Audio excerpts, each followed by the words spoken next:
नमस्कार प्यारे दोस्तों, जय श्री कृष्णा। दोस्तों, मैं गिरधारी पालीवाल और मेरे YouTube चैनल के ऑनलाइन प्लेटफॉर्म पर एक बार फिर से आप सभी का हार्दिक स्वागत करता हूं। जैसा कि दोस्तों हमारा टॉपिक चल रहा था वीकली करंट अफेयर्स, और आज हम चर्चा करेंगे 19 जून से 25 जून के महत्वपूर्ण करंट अफेयर्स पर। तो दोस्तों इस वीडियो को ज़्यादा से ज़्यादा लाइक और शेयर कर दें। और दोस्तों आज का मोटिवेशन जो आपको ऊर्जावान बना देगा, सुनिएगा दोस्तों कि ना थके कभी पैर ना कभी हिम्मत हारी है। ना थके कभी पैर ना कभी हिम्मत हारी है, हौसला है जिंदगी में कुछ कर दिखाने का, इसलिए अभी भी सफर जारी है। तो दोस्तों शुरू करते हैं इस वीडियो सेशन को। और सबसे पहला क्वेश्चन आपकी स्क्रीन पर कि क्वार्टरनर गेम्स में नीरज चोपड़ा ने कौन सा मेडल जीता है। बहुत ही अच्छा क्वेश्चन है कि क्वार्टरनर गेम्स के अंदर नीरज चोपड़ा ने कौन सा मेडल जीता। तो आपका आंसर हो जाएगा गोल्ड मेडल। ए ऑप्शन आपका सही हो जाएगा। दोस्तों इससे संबंधित इंपॉर्टेंट फैक्ट पर बात करें तो नीरज चोपड़ा ने अपने पहले ही प्रयास के अंदर 86.69 मीटर लंबा भाला फेंक कर क्वार्टरनर गेम्स, जिसका आयोजन कहाँ पर हुआ, फिनलैंड के अंदर, उसके अंदर स्वर्ण पदक अपने नाम किया। वो यह प्रतियोगिता जीतने वाले पहले भारतीय बन गए। और इससे पहले दोस्तों इन्होंने पावर नूर्मी गेम्स के अंदर भी उन्होंने 89.30 मीटर दूर भाला फेंक कर अपना राष्ट्रीय रिकॉर्ड है वो नया राष्ट्रीय रिकॉर्ड बनाया। कितना भाला फेंका? 89.30 मीटर। नेक्स्ट क्वेश्चन दोस्तों कि बालिका पंचायत शुरू करने वाला भारत का पहला राज्य कौन सा बन गया। स्टार लगा दे। बहुत ही इंपॉर्टेंट क्वेश्चन है कि जो बालिका पंचायत है इसे शुरू करने वाला भारत का पहला राज्य कौन सा बन गया। तो आपका आंसर हो जाएगा गुजरात। सी ऑप्शन सही हो जाएगा। दोस्तों बात करें बालिका पंचायत का जो संचालन है वो 11 से 21 वर्ष की आयु की बालिकाएं करेगी। और इसका मुख्य उद्देश्य है कि सामाजिक और राजनीतिक विकास को बढ़ावा देना। इसका उद्देश्य क्या है? जो सामाजिक और जो राजनीतिक विकास है इसको बढ़ावा देना। और दोस्तों इसके अंदर बेटी बचाओ बेटी पढ़ाओ अभियान के तहत गुजरात सरकार के महिला एवं बाल विकास कल्याण विभाग की एक पहल है, जिसके अंदर दोस्तों 4 गांव कुनारिया, मस्का, मोटागुआ और वटसर में करीब 1 साल पहले दोस्तों बालिका पंचायत की पहल शुरू की गई थी। तो पहला राज्य कौन सा है? गुजरात। एक बार इसका स्क्रीनशॉट ले ले। चलते नेक्स्ट क्वेश्चन की तरफ। अगला क्वेश्चन है कि कौन सा देश पहली बार नाटो शिखर सम्मेलन में भाग लेगा। तो दोस्तों बहुत ही अच्छा क्वेश्चन है कि कौन सा देश है जो नाटो शिखर सम्मेलन के अंदर पहली बार भाग लेगा। तो आपका आंसर हो जाएगा जापान। बी ऑप्शन आपका सही हो जाएगा। दोस्तों बात करें इससे संबंधित इंपॉर्टेंट फैक्ट पर तो दोस्तों जापान के जो प्रधानमंत्री है फूमियो किशिदो, इन्होंने इस महीने होने वाले नाटो शिखर सम्मेलन में भाग लेने का फैसला किया। और इसके अंदर दोस्तों इसके अलावा जापान ने रूस पर सख्त प्रतिबंध भी लगाए। और ये पहले नेता होंगे जो नाटो की शीर्ष बैठक में शामिल होंगे। और दोस्तों जापान ना तो अमेरिका का सहयोगी रहा है और ना ही नाटो का सदस्य है, फिर भी इसने यूक्रेन की सुरक्षा के लिए मदद की थी। नेक्स्ट दोस्तों बात करें नाटो की फुल फॉर्म की तो नॉर्थ अटलांटिक ट्रीटी ऑर्गेनाइजेशन। और दोस्तों इस नाटो के गठबंधन की बात करें तो इसका गठन हुआ था 4 अप्रैल 1949 को। और नाटो का मुख्यालय कहाँ पर है? ब्रुसेल्स, बेल्जियम के अंदर। और इसके महासचिव है जेंस स्टोल्टेनबर्ग। और दोस्तों नाटो के अंदर कुल सदस्य की बात करें तो इसके अंदर कुल कितने सदस्य हैं? 30 सदस्य। और नाटो का अंतिम सदस्य कौन है? मसीडोनिया, ये एक अंतिम सदस्य है। तो दोस्तों यहाँ से भी क्वेश्चन बन सकता है कि नाटो का गठन कब हुआ? 4 अप्रैल 1949 को, मुख्यालय ब्रुसेल्स बेल्जियम के अंदर, और इसके महासचिव जेंस स्टोल्टेनबर्ग। और इसके अंदर कुल सदस्य कितने हैं? 30। नेक्स्ट क्वेश्चन दोस्तों, कुल अक्षय ऊर्जा क्षमता वृद्धि के मामले में भारत है जो विश्व स्तर पर किस स्थान पर है। अक्षय ऊर्जा की जो क्षमता वृद्धि है इसके मामले में भारत की जो रैंक है विश्व स्तर पर कौन सी है? तीसरी रैंक। सी ऑप्शन आपका सही हो जाएगा। दोस्तों बात करें रिन्यूएबल 2022 ग्लोबल स्टेटस रिपोर्ट के अनुसार भारत की अक्षय ऊर्जा के क्षमता वृद्धि चीन और अमेरिका के बाद विश्व स्तर पर तीसरे स्थान पर रही है। भारत ने दोस्तों 2021 में अक्षय ऊर्जा क्षमता में 15.4 गीगावाट जोड़ा, जिसके अंदर चीन ने 136 गीगावाट और यूएस ने 43 गीगावाट जोड़ा है और भारत ने 843 गीगावाट पन बिजली क्षमता भी इसके अंदर जोड़ी है। नेक्स्ट क्वेश्चन दोस्तों, हाल ही में फीफा अंडर 17 महिला विश्व कप के कार्यक्रम की जो घोषणा की गई है, यह किस देश में आयोजित किया जाएगा। बहुत ही इंपॉर्टेंट क्वेश्चन है दोस्तों। जो फीफा अंडर 17 महिला विश्व कप है, इसका आयोजन किस देश में किया जाएगा, तो आपका आंसर हो जाएगा भारत में। सी ऑप्शन आपका सही हो जाएगा। दोस्तों, फीफा ने हाल ही में अंडर 17 महिला विश्व कप के कार्यक्रम की घोषणा की है और इसका आयोजन कहाँ पर किया जाएगा, भारत के अंदर किया जाएगा।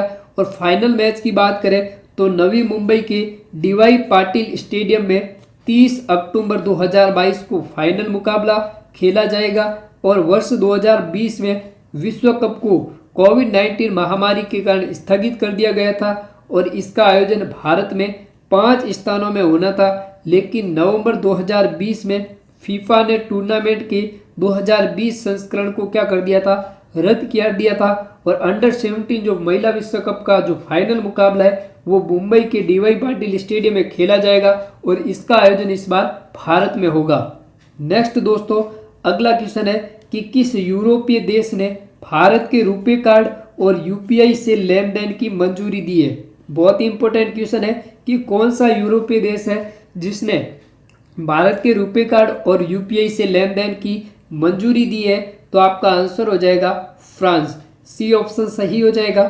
दोस्तों, बात करें भारत के national payment corporation of India NPCI के इंटरनेशनल और फ्रांस के लायरा नेटवर्क ने समझौता ज्ञापन पर साइन किए और इसमें दोस्तों फ्रांस में लेन देन के लिए भारत के यूपीआई और रुपे कार्ड को मंजूरी दी गई है।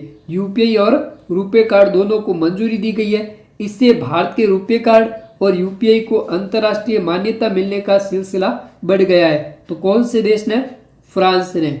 नेक्स्ट दोस्तों, अगला क्वेश्चन है कि न्यायमूर्ति विपिन संघी किस राज्य के मुख्य न्यायाधीश नियुक्त किए गए हैं। हाल ही में दोस्तों 6 ऐसे राज्य जिनके मुख्य न्यायाधीशों की नियुक्ति की गई है, तो विपिन सांघी है वो किस राज्य के मुख्य न्यायाधीश है, उत्तराखंड के। ए ऑप्शन आपका सही हो जाएगा। दोस्तों, कानून और न्याय मंत्रालय द्वारा उत्तराखंड, तेलंगाना, हिमाचल प्रदेश, राजस्थान और गुवाहाटी के उच्च न्यायालयों के लिए नियुक्ति की घोषणा की गई है और इसमें दोस्तों सिफारिशें सरकार को सुप्रीम कोर्ट कोलेजियम के द्वारा दी गई और जिसकी अध्यक्षता भारत के मुख्य न्यायाधीश एन.वी. रमणा ने की। इसकी अध्यक्षता किसने की, भारत के मुख्य न्यायाधीश एन.वी. रमणा ने। दोस्तों, हाल ही में नियुक्त किए गए 5 राज्यों के मुख्य न्यायाधीश न्यायमूर्ति विपिन संघी किस राज्य के, उत्तराखंड के मुख्य न्यायाधीश बने। न्यायमूर्ति अमजद सैयद हिमाचल प्रदेश के मुख्य न्यायाधीश चुने गए और न्यायमूर्ति एस शिंदे ये राजस्थान के उच्च न्यायालय के मुख्य न्यायाधीश कौन, एस शिंदे। और न्यायमूर्ति रश्मिन मनहरभाई छाया ये किसके हैं, गुवाहाटी के उप मुख्य न्यायाधीश। और न्यायमूर्ति उज्ज्वल भूयैया ये किस राज्य के, तेलंगाना के मुख्य न्यायाधीश चुने गए। तो ये 5 राज्य कौन कौन से, उत्तराखंड, हिमाचल प्रदेश, राजस्थान, गुवाहाटी और तेलंगाना, इनके मुख्य न्यायाधीश चुने गए। नेक्स्ट क्वेश्चन दोस्तों, भारत और दक्षिण एशिया में सर्वश्रेष्ठ क्षेत्रीय हवाई अड्डा किसे चुना गया। बहुत ही इंपॉर्टेंट क्वेश्चन है। जो सर्वश्रेष्ठ जो क्षेत्रीय हवाई अड्डा है वो किसे चुना गया है, तो आपका आंसर हो जाएगा कैंपेगौड़ा इंटरनेशनल एयरपोर्ट। कैंपेगौड़ा जो इंटरनेशनल एयरपोर्ट है इससे क्षेत्रीय हवाई अड्डे का पुरस्कार दिया गया। और दोस्तों बात करें sky tracks world airports award में बेंगलुरु के कैंपेगौड़ा अंतर्राष्ट्रीय हवाई अड्डे को भारत और दक्षिण एशिया में सर्वश्रेष्ठ क्षेत्रीय अड्डे के रूप में चुना गया। किसको, कैंपेगौड़ा अंतर्राष्ट्रीय हवाई अड्डे को, कहाँ का है, बेंगलुरु का। दोस्तों बात करें, हमद अंतर्राष्ट्रीय हवाई अड्डे को विश्व के सर्वश्रेष्ठ हवाई अड्डे के रूप में चुना गया। किस अंतर्राष्ट्रीय हवाई अड्डे को? हमद को। और टोक्यो हानेडे हवाई अड्डे ने विश्व का सबसे स्वच्छ हवाई अड्डा का अवार्ड जीता। किसने? टोक्यो हानेडे हवाई अड्डे ने। और हमद अंतर्राष्ट्रीय जो हवाई अड्डा है इसको सर्वश्रेष्ठ हवाई अड्डे के रूप में विश्व के अंदर चुना गया। नेक्स्ट क्वेश्चन दोस्तों, भारतीय संविधान अनकही कहानी पुस्तक किसकी है जिसका हाल ही में प्रधानमंत्री के दरबार द्वारा विमोचन किया गया? कौन सी पुस्तक? भारतीय संविधान अनकही कहानी जो पुस्तक है ये किसकी है? तो आपका आंसर हो जाएगा राम बहादुर राय की। दोस्तों पीएम नरेंद्र मोदी ने राम बहादुर राय की पुस्तक भारतीय संविधान अनकही कहानी का विमोचन किया। यह आप पुस्तक की फोटो इंसर्ट में देख सकते हैं। और यह पुस्तक आज़ादी के इतिहास और हमारे संविधान के अनकहे अध्यायों के साथ यह किताब देश के युवाओं को एक नई सोच प्रदान करेगी। इस पुस्तक का नाम क्या है? इस पुस्तक का नाम है भारतीय संविधान अनकही कहानी। और किसके द्वारा लिखी गई है? राम बहादुर राय द्वारा। नेक्स्ट दोस्तों अगला क्वेश्चन है कि विश्व शरणार्थी दिवस 2022 कब मनाया गया? तो दोस्तों आपका आंसर हो जाएगा 20 जून को विश्व शरणार्थी दिवस मनाया गया। दोस्तों विश्व शरणार्थी दिवस 2022 की थीम की बात करें तो whoever, wherever, whenever, everyone has the right to seek security, world refuge day, विश्व शरणार्थी दिवस 2022। यह दिवस दोस्तों रिफ्यूज के बारे में जागरूकता फैलाने के लिए मनाया जाता है। और यह दिवस पहली बार 20 जून 2001 को 1951 के शरणार्थी सम्मेलन जो शरणार्थियों की रक्षा में मदद करता है उसकी 50वीं वर्षगांठ के उपलक्ष्य में मनाया गया था। तो यह प्रतिवर्ष कब मनाया जाता है? 20 जून को विश्व शरणार्थी दिवस के रूप में। नेक्स्ट दोस्तों 2026 में फीफा वर्ल्ड कप की मेजबानी कौन सा देश करेगा? तो दोस्तों जो फीफा वर्ल्ड कप 2026 का जो आयोजन होगा इसके अंदर जो मेजबानी है वो 3 देश अमेरिका, मैक्सिको और कनाडा तीनों करेंगे। तो आपका आंसर हो जाएगा उपरोक्त सभी। दोस्तों फीफा ने जो घोषणा की है 2026 के विश्व कप की, इसके अंदर अमेरिका के 11 शहर और मैक्सिको के 3 शहर और कनाडा के 2 शहर इसके अंदर भाग लेंगे। 2026 के विश्व कप में पहली बार इस टूर्नामेंट के अंदर 48 टीमें भाग लेगी। और इसके अंदर दोस्तों जो 2022 का जो फीफा विश्व कप है इसका आयोजन कतर दोहा में होगा और इसके अंदर 32 टीमें भाग लेगी। तो 2026 का जो आयोजन है वो अमेरिका, मैक्सिको और कनाडा के अंदर इसका आयोजन होगा। और 2022 का कतर दोहा में आयोजन होगा। मैक्सिको ने 1976, 70 और 86 में फीफा विश्व कप की मेजबानी भी की थी। नेक्स्ट क्वेश्चन दोस्तों, राष्ट्रीय योग ओलंपियाड 2022 का उद्घाटन कहाँ पर किया गया? तो दोस्तों जो राष्ट्रीय योग ओलंपियाड है इसके 2022 का जो उद्घाटन है वो नई दिल्ली में किया गया। ए ऑप्शन आपका सही हो जाएगा।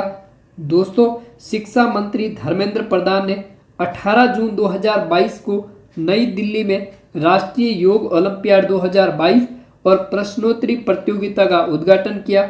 और यह ओलंपियाड की शुरुआत 2016 में की गई थी। और दोस्तों 18 से 20 जून 2022 तक शिक्षा मंत्रालय और एनसीईआरटी द्वारा संयुक्त रूप से आयोजित किया गया योग ओलंपियाड। इसके अंदर दोस्तों छात्रों द्वारा आसन, प्राणायाम, क्रिया, ध्यान आदि का प्रदर्शन भी किया गया। तो इसका उद्घाटन कहाँ पर हुआ है? नई दिल्ली में। नेक्स्ट दोस्तों अगला क्वेश्चन है कि भारतीय सेना की महिला सैनिकों ने किस देश में 4 दिवसीय महिला शांति और सुरक्षा संगोष्ठी में भाग लिया? तो भारतीय सैनिकों की महिला सैनिकों द्वारा किस देश में? मंगोलिया के अंदर। सी ऑप्शन आपका सही हो जाएगा। दोस्तों इस 4 दिवसीय जो आयोजन हुआ है यह मंगोलिया के राष्ट्रपति उखना खुरेलमुख के तत्वाधान में हुआ।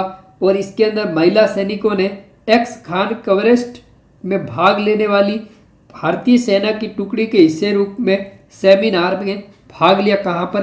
मंगोलिया में।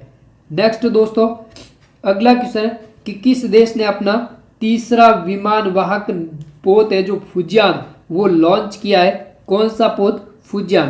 किस देश द्वारा? चीन द्वारा। ए ऑप्शन आपका सही हो जाएगा। दोस्तों बात करें, चीन ने फुजियान नाम से अपना तीसरा विमान वाहक पोत है जो लॉन्च किया है। यह चीन का सबसे उन्नत और साथ ही पहला पूरी तरह से घरेलू रूप से निर्मित नौसैनिक पोत है। फुजियान है जो दोस्तों चीन के पूर्वी तटीय फ्रांस फुजियान का नाम है और चीन का पहला विमान वाहक पोत लियोनिंग 2012 में चालू हुआ और इसके बाद 2019 में स्वदेशी रूप में निर्मित दूसरा विमान वाहक पोत सेडोंग है जो लॉन्च किया गया। पहला लियोनिंग, दूसरा सेडोंग और तीसरा कौन सा है? फुजियान। नेक्स्ट दोस्तों, अंतर्राष्ट्रीय योग दिवस कब मनाया जाता है? बहुत ही इंपॉर्टेंट क्वेश्चन है, 100% एग्जाम में छपेगा कि अंतर्राष्ट्रीय योग दिवस है वो कब मनाया जाता है। तो आपका आंसर हो जाएगा 21 जून को। दोस्तों 21 जून 2022 को 8वां अंतर्राष्ट्रीय योग दिवस मनाया गया और इसकी थीम है योगा फॉर ह्यूमैनिटी। दोस्तों विश्व स्तर पर सर्वप्रथम 2015 में अंतर्राष्ट्रीय योग दिवस मनाया गया था और 11 दिसंबर 2014 को संयुक्त राष्ट्र महासभा के 69वें सत्र के दौरान एक प्रस्तावित पारित करके 21 जून को अंतर्राष्ट्रीय योग दिवस या विश्व योग दिवस के रूप में मनाए जाने की घोषणा की गई थी। तो अंतर्राष्ट्रीय योग दिवस कब मनाया जाता है? 21 जून को। और इस बार ये कौन सा था? 8वां अंतर्राष्ट्रीय योग दिवस। नेक्स्ट दोस्तों, पीएम नरेंद्र मोदी ने सेंटर फॉर ब्रेन रिसर्च का उद्घाटन कहाँ पर किया? पीएम जो नरेंद्र मोदी है इन्होंने सेंटर फॉर ब्रेन रिसर्च का जो उद्घाटन है वो बेंगलुरु के अंदर किया। दोस्तों प्रधानमंत्री नरेंद्र मोदी आईआईएससी बेंगलुरु में सेंटर फॉर ब्रेन रिसर्च का उद्घाटन किया और बागची पार्थसारथी मल्टी स्पेशलिटी अस्पताल की नींव रखी। इसमें दोस्तों स्वास्थ्य देखभाल क्षमता को मजबूत करेगा और यह भविष्य के अनुसंधान को प्रोत्साहित करेगा। इसमें दोस्तों सेंटर फॉर ब्रेन रिसर्च मस्तिष्क की बीमारियों के इलाज के लिए बहुत ही फायदेमंद होगा। नेक्स्ट दोस्तों, यूनेस्को के किंग हमद बिन ईसा अल खलीफा पुरस्कार को किसने जीता? बहुत ही इंपॉर्टेंट क्वेश्चन है, जरूर छपेगा कि यूनेस्को का जो पुरस्कार है किंग हमद बिन ईसा अल खलीफा जो पुरस्कार है वो किसने जीता? CIET। ये ऑप्शन आपका सही हो जाएगा। दोस्तों केंद्रीय शैक्षिक प्रौद्योगिकी संस्थान CIET ने 2021 के लिए शिक्षा में ICT सूचना और संचार प्रौद्योगिकी के उपयोग के लिए यह पुरस्कार जीता है और अंतर्राष्ट्रीय जूरी द्वारा प्रति वर्ष पुरस्कार के लिए 2 सर्वश्रेष्ठ परियोजनाओं का चयन किया जाता है। पेरिस में यूनेस्को मुख्यालय में एक समारोह के दौरान विजेता को 25,000 अमेरिकी डॉलर और एक पदक और एक डिप्लोमा दिया जाता है। नेक्स्ट दोस्तों, किस राज्य सरकार ने एनम एजुथम योजना शुरू की? कौन सी योजना? एनम एजुथम योजना किस राज्य सरकार द्वारा शुरू की गई है? तो आपका आंसर हो जाएगा तमिलनाडु सरकार द्वारा। दोस्तों तमिलनाडु के मुख्यमंत्री कौन? MK Stalin. इन्होंने एनम एजुथम योजना को लॉन्च किया और इस योजना के माध्यम से तमिलनाडु में 8 साल से कम आयु के छात्रों को फाउंडेशनल न्यूमेरिकी और साक्षरता के प्रदान करना, और क्योंकि जो कोविड-19 के जो कारण है बच्चों को सीखने की क्षमता में जो प्रभावित हुए थे उनके लिए यह योजना शुरू की गई। और इस योजना में दोस्तों कक्षा 1 से 3 तक के छात्रों को वर्क बुक दी जाएगी। कौन सी योजना है? एनम एजुथम योजना। नेक्स्ट दोस्तों, बांस में रहने वाले चमगादड़ की एक नई प्रजाति की खोज की गई है। यह किस राज्य में खोज हुई है? तो दोस्तों यहाँ पर आपका आंसर हो जाएगा मेघालय के अंदर एक नई प्रजाति खोजी गई है चमगादड़ की। दोस्तों ये जो मेघालय के री भोई जिले में बांस में रहने वाले चमगादड़ की एक नई प्रजाति की खोज की गई है और यह नई प्रजाति नोंग खिलेम वन्यजीव अभयारण्य के जंगल में देखी गई। कौन सा अभयारण्य? नोंग खिलेम वन्यजीव अभयारण्य।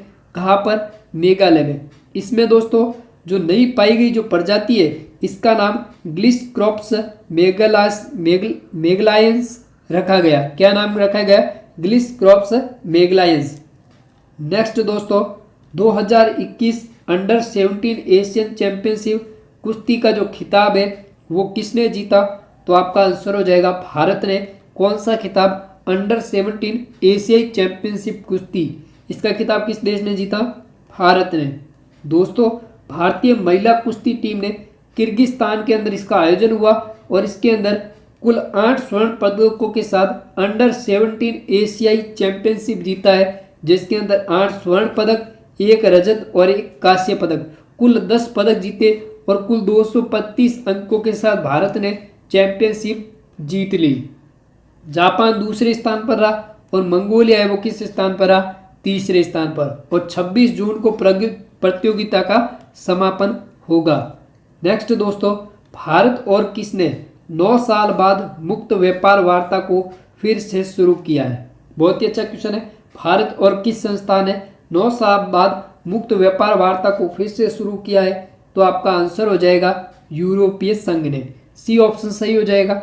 दोस्तों भारत और यूरोपीय संघ ने मुक्त व्यापार वार्ता फ्री ट्रेड टॉक्स का पहला दौर 27 जून को नई दिल्ली में शुरू होगा और फ्री ट्रेड टॉक्स का मुख्य उद्देश्य 2021-22 के अंदर 116 अरब डॉलर से बिलेटरल ट्रेड को 5 वर्षों में दुगुना करना है और ईयू अमेरिका के बाद भारत का दूसरा सबसे बड़ा व्यापारिक भागीदार है। यूरोपीय जो संघ है वो अमेरिका के बाद भारत का दूसरा सबसे बड़ा व्यापारिक भागीदार है। नेक्स्ट क्वेश्चन, दुनिया की सबसे बड़ी ताजे पानी की मछली किस देश में पाई गई? बहुत ही अच्छा क्वेश्चन है। दुनिया की सबसे बड़ी ताजे पानी की जो मछली है वो किस देश में पाई गई? तो आपका आंसर हो जाएगा कंबोडिया के अंदर। बी ऑप्शन सही हो जाएगा। दोस्तों कंबोडिया ग्रामीणों ने मेकांग नदी में, यहाँ पर मेकांग नदी में दुनिया की सबसे बड़ी ताजे पानी की मछली खोजी है। इसमें दोस्तों एक विशाल स्टिंगरे मछली है जिसका वजन लगभग कितना है? 300 किलोग्राम और 3.98 मीटर लंबी और 2.2 मीटर क्या है? चौड़ी है। मीठे पानी का स्टिंगरे मछली एक लुप्त प्राय प्रजाति है और मेकांग में दुनिया में मछली की तीसरी सबसे बड़ी विविध आबादी है। नेक्स्ट दोस्तों विश्व संगीत दिवस कब मनाया जाता है? बहुत ही अच्छा क्वेश्चन है। विश्व संगीत दिवस कब मनाया जाता है? 21 जून को। दोस्तों 21 जून को एक और दिवस मनाया जाता है, विश्व योग दिवस। कौन सा? विश्व योग दिवस, अंतर्राष्ट्रीय योग दिवस है, वो भी मनाया जाता है कब? 21 जून को। दोस्तों दुनिया भर में हर साल 21 जून को विश्व संगीत दिवस भी मनाया जाता है। ये किसी को नहीं पता है। अंतर्राष्ट्रीय योग दिवस तो 21 जून को मनाया जाता है, लेकिन इसी दिन विश्व संगीत दिवस भी मनाया जाता है। इसे मैक म्यूजिक दिवस के नाम से भी जाना जाता है और इसे वर्ष के विश्व संगीत दिवस की theme music on the intersection है इस बार की थीम। 1997 में बुडापेस्ट हंगरी की राजधानी में यूरोपीय संगीत समारोह के अंदर दोस्तों एक चार्टर पर हस्ताक्षर किए गए जिसने विश्व संगीत दिवस को विश्व स्तर पर क्या दी? मान्यता दी। और इसकी शुरुआत है जो फ्रांसीसी संगीतकार मॉरिस फ्लेरेट ने की थी। तो दोस्तों विश्व जो संगीत दिवस है वो कब मनाया जाता है? 21 जून को। नेक्स्ट दोस्तों एक राष्ट्र एक राशन कार्ड लागू करने वाला 36वां राज्य या केंद्र शासित प्रदेश कौन बना? तो आपका आंसर हो जाएगा असम। जो कौन सा लागू कर रहा है? एक राष्ट्र एक राशन कार्ड लागू करने वाली योजना। दोस्तों असम है जो one nation one ration card योजना को लागू करने वाला 36वां राज्य बन गया। इस प्रकार के ONORC योजना को अभी तक 36 राज्य और केंद्र शासित प्रदेशों में सफलतापूर्वक लागू किया और इस कार्यक्रम का प्रमुख उद्देश्य है कि सभी लाभार्थियों को देश में कहीं भी अनाज उपलब्ध कराना इसका मुख्य उद्देश्य है। कौन सी योजना? One nation one ration card योजना। नेक्स्ट क्वेश्चन, शाबाश मिट्टू नामक बायोपिक किस महिला खिलाड़ी पर बन रही है? कौन सी बायोपिक? शाबाश मिट्टू। ये किस पर बन रही है? मिताली राज पर। बी ऑप्शन आपका सही हो जाएगा। दोस्तों फिल्म निर्माता श्रीजीत मुखर्जी ने भारत की पूर्व महिला क्रिकेटर खिलाड़ी मिताली राज पर तापसी पन्नू स्टार बायोपिक शाबाश मिट्टू का ट्रेलर जारी किया। कौन सी फिल्म है शाबाश मिट्टू और इसके निर्माता कौन है? श्रीजीत मुखर्जी। इस फिल्म को 15 जुलाई को लॉन्च किया जाएगा, यानी ये 15 जुलाई को रिलीज होगी। और इसमें दोस्तों प्रियन एवन ने लिखा है इस फिल्म को। और अभी हाल ही में मिताली राज ने क्रिकेट के सारे फॉर्मेट है उससे क्या ले लिया? संन्यास ले लिया। नेक्स्ट दोस्तों, खुशबुल झील को यूनेस्को के विश्व नेटवर्क ऑफ बायोस्फीयर रिजर्व में शामिल किया गया। यह किस देश में है? बहुत ही इंपॉर्टेंट क्वेश्चन है, 100% छपेगा। कौन सी झील? खुशबुल झील, जिसे यूनेस्को के विश्व नेटवर्क ऑफ बायोस्फीयर में शामिल किया। यह किस देश की है? तो आपका आंसर हो जाएगा दोस्तों मंगोलिया की। बी ऑप्शन सही हो जाएगा। दोस्तों जो मंगोलिया की खुशबुल झील है वो राष्ट्रीय उद्यान को यूनेस्को के बायोस्फीयर रिजर्व के विश्व नेटवर्क में जोड़ा गया।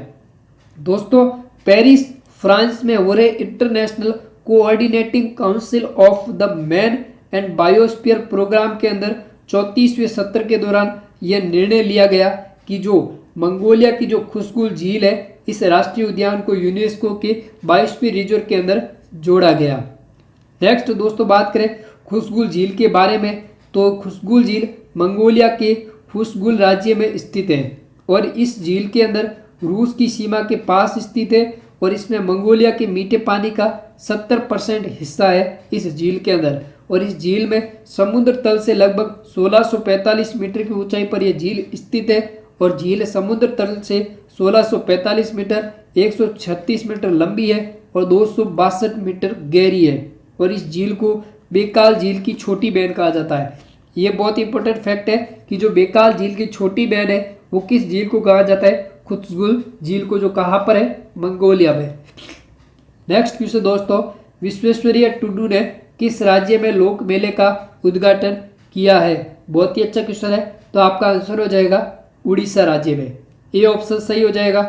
दोस्तों जनजातीय मामले और जल शक्ति राज्य मंत्री विश्वेश्वरैया टुडू ने ओडिशा के पुरी के शारदाबली के 20वें लोक मेले, राष्ट्रीय आदिवासी लोकगीत और नृत्य उत्सव और 13वें कृषि मेले 2022 का उद्घाटन किया। कहाँ पर? उड़ीसा में। दोस्तों आदिवासी संस्कृति को संरक्षित करने और कृषि में नवाचार करने को बढ़ावा देने के उद्देश्य से ये 2 मेले 5 दिनों तक जारी रहेंगे। कहाँ पर? उड़ीसा में। तो दोस्तों आज का वीडियो सेशन इतना ही, मिलते हैं नेक्स्ट वीडियो सेशन में। तो दोस्तों अगर आपको वीडियो अच्छा लगा है तो इसे ज़्यादा से ज़्यादा लाइक और शेयर करें और इस चैनल को सब्सक्राइब करें। धन्यवाद।